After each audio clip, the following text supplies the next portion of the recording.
What's up, homies? Welcome to another episode of the Homies Real Estate Podcast. This is your host, Anthony. I'm Angel. I'm a realtor. I'm a lender. And together we're going to break down this crazy real estate market. It's the beginning of the month. Angel, what time is it? Market update time. Time for those market updates. We're going over Orange County. The data for February just came in. Did prices go up? Are we still on this crazy roller coaster ride in Orange County? Or did it finally let up? Is there a good opportunity to purchase? Is it still a good time to sell? We're going to cover it in this podcast. So as usual, we're just going to go rocket rounds. I'm going to go over the data really quickly. Then me and Angel will cover it, give our advice, give our projections. So let's look at the median sales price for Orange County. It's at $990,000. It's up $40,000 since January 2022. It's up about $135,000 since February of 2021. It was at $825 in February 2021. Right now it's at $990. Oh, that's $165,000. So goodness, that's quite an increase. 20% year over year increase. Insane. When we look at median price per square foot, it's at $594. It increased about $23 since last month, and it was $471 1 year ago. So that's a 26% increase, over $120 increase, which is quite a bit when it comes to the median price per square foot. Let's look at listings. So the amount of active listings, it's up from January, which is expected. As we head into the spring and to the summer, we're going to get more and more listings. But it's still about 34% less than what we had a year ago. We were talking about 3,922 a year ago. Right now, we're at 2,571.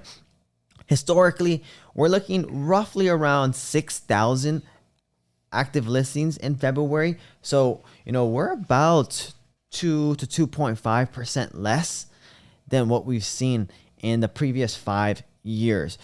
When we look at inventory months supply, this is also another indication of how competitive the market is. Right now, it's 1. So right now, it would take 1 month for all the homes in Orange County to be sold if there was no more homes listed. Now, this is crazy competitive. In a balanced market, we're talking about 5 to 6 months. In a buyer's market, which we haven't seen since 2012, we're talking about 6+ months. So you can see homes, they're flying off the shelves. When we look at median days on market, this did decrease. This is now the lowest that we have ever seen. 7 days on market. So you really have like 2 or 3 days to see the property, a few days for negotiations, and bam, a majority of homes will be off the market. So you want to make sure you're pre-approved ahead of time. You have a strategy. You're putting in a very strong offer. When we look at closed volume, now closed volume is the amount of homes that were sold in February multiplied by the sales price. And this is at $4.74 billion. Now, this is actually less than what we had in February of 2021, which was at $5.1 billion. So this is actually the first time that we didn't set a record for closed transaction volume. The biggest reason would be just the amount of sales. There's a lot less sales right now than there was last year, and that we've seen historically over the past 5 years. So, Angel, what catches your attention about this Orange County real estate market? It's just insane, dude.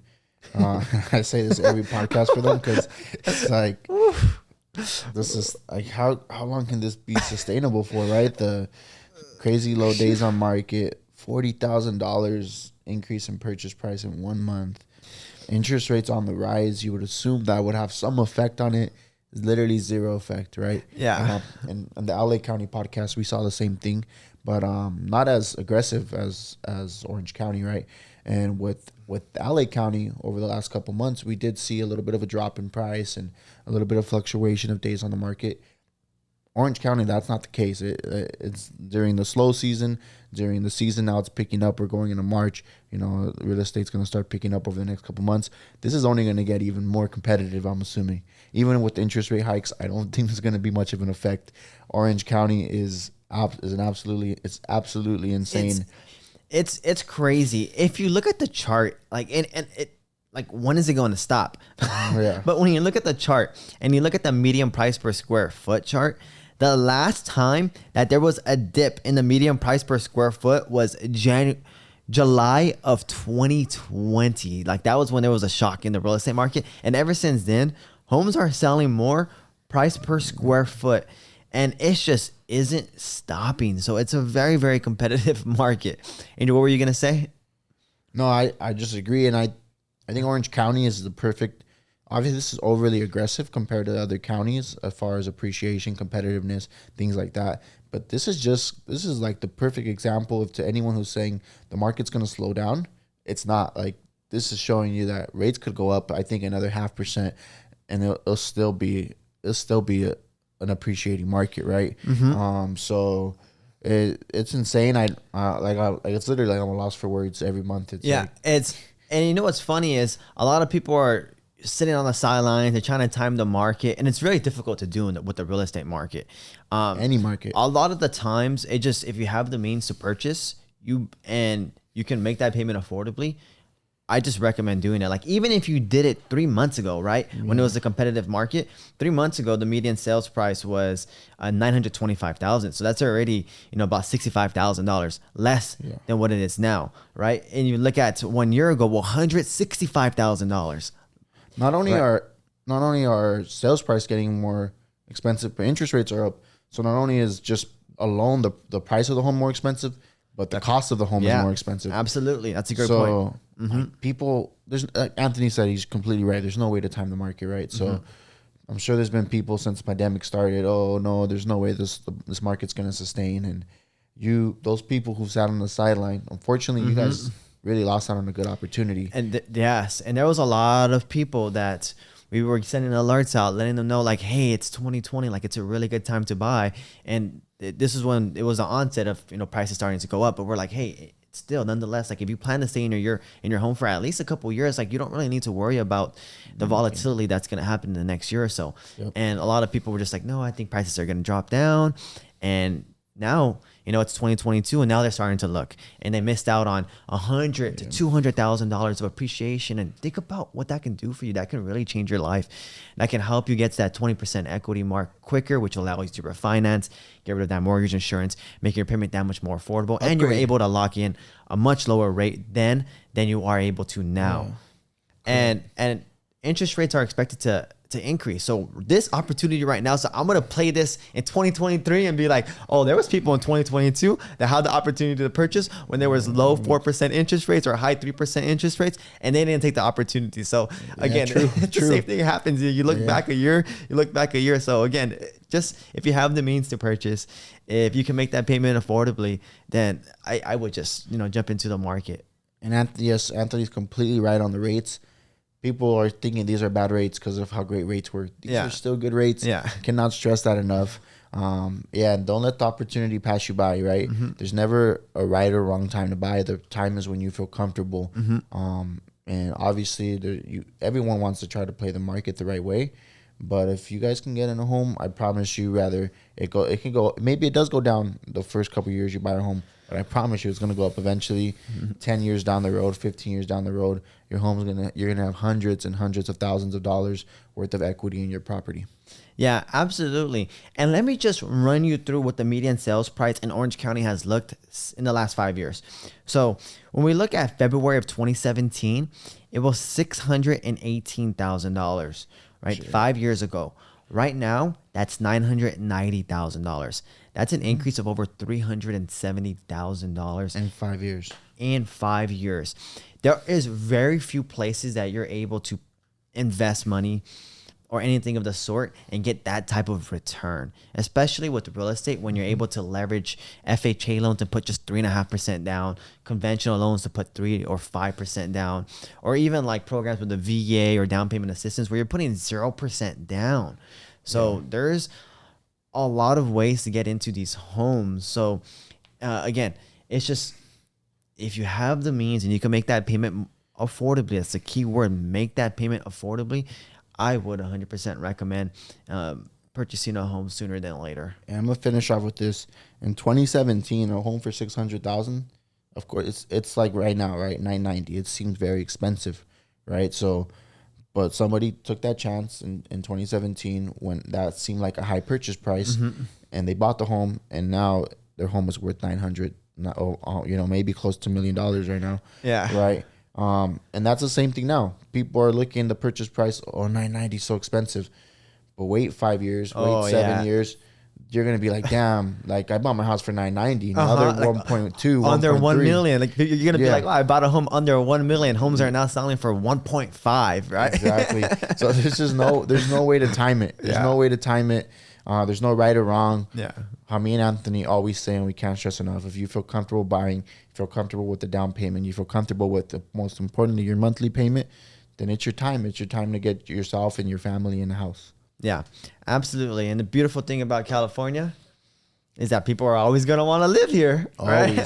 So you don't have to worry about there not being enough demand for your homes in the future. People are leaving, but there's more people coming. So trust me, the people are coming. Yeah, you don't have to worry about that. Angel, do you have any advice here for buyers in this market? And I'm going to give advice for sellers afterwards. Nothing I haven't said before, right? It's super competitive. Make sure you're in constant contact with your realtor. Your realtor's in constant contact with your lender. You guys, all three of you are on the same page. I can't stress that enough, right? And one thing I would highly recommend for clients is, I get it. Sometimes maybe a realtor, but you use a different lender that they don't know each other. And I don't think in this market that's the best situation, right? I think it's important that your realtor and your lender have an established relationship. It's not necessary, but I do think it's recommended, because right now more than ever it's a team effort on all fronts, from you as a buyer, your realtor, right, and then your lender, and more importantly, having trust in who you're working with. I have a client right now, and I'll be open and honest about it. They worked with us because they wanted to. I know the listing agent on the property, and these clients wanted to work with us because they wanted the house, right? So we were able to make it happen. Obviously, they put in a very strong offer. They still had to do their things as a buyer, and they trusted us, to get their offer accepted, and they were willing to, go $50,000 short of appraisal, go $80,000 above purchase price. So they put a strong offer, and they trusted us that we were going to make it happen. But now that we're in the process, they're having so much trust issues with me, right? And I've never lied to them. I've never told them anything different than what it is, but it's just the fact that honestly, they only worked with me because they wanted the home, right? They didn't work with me because they trusted me, or because they reached out to me, or they heard from somebody else, or we established a relationship. It's they want the house. Now we're in escrow, and it's like, okay, how do I know this person is doing right by me? And I understand where they're coming from. And that's where I see for you guys is it's important to have a team that you trust, because you don't want to just work with somebody just to maybe get your offer accepted, because everyone's not like me. And I don't mean this in a cocky or like in a I'm the best way. I mean it in like, not everyone's gonna. I'm an ethical person, right? And I'm always gonna make sure. Unfortunately, there's lenders out there and there's realtors out there that aren't gonna do right by you if you do that same situation that those clients did with me, right? Like, I want to work with you to get the house. And so unfortunately, some people would take advantage of that situation. And it's important to work with a team you trust. Yeah, absolutely. That's a really great point. So again, once you're in escrow, realtor, lender, and the buyers are all on the same page. It's important that they're communicating effectively in order to make it all move smoothly.